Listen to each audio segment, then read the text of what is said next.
I love talking about this when we talk about storytelling because one, a lot of people know of the STAR method and it's already a framework that helps you craft a good story. It can be very valuable in the workplace as well because it talks about being able to explain situations that are simple without providing too much detail, but then also talking about what problems or tasks or challenges that we're addressing, which is the T. And then you move on to A, which is really what actions did you take and then what was the outcome. If you think about the Bob story we talked about, and David Novak wanting to figure out who was good at sales, right?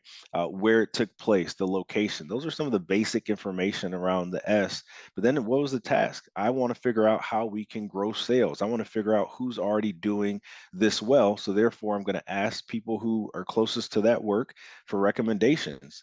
Then you get the feedback and ultimately take action, and that leads to the result, right? Where you end up turning it into a strategic priority for the workplace.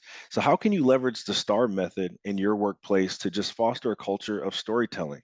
The London School of Business found that people retain only 5 to 10% of the information that consists of statistics alone. But when they hear a story, they remember 65 to 70%. So when we talk about leading, we talk about influencing, we talk about communicating effectively, things that can be challenging in hybrid environments. Storytelling could be the bridge, could be the cultural practice or norm that helps foster a greater level of connection. Another framework that's worth mentioning is the 5 C's of storytelling. This is where we talk about the circumstance. This is where there's a level of curiosity implemented into the story, right? A question that needs solved, something that needs to be addressed. What characters are involved, the conversations that take place, and ultimately, what's the conflict? Truly need some level of conflict, some level of problem solving for a story to stick.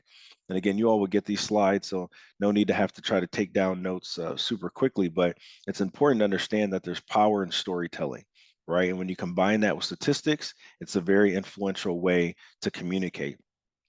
So, one of the things you can be asking yourself and reflecting on is where can you practice or implement storytelling at work? I saw some folks mention kudos, right? There may be gratitude. Maybe there's a portion of your team meetings where there's shout outs, where you practice storytelling of how someone did something exceptional that really lived out the core values of the organization.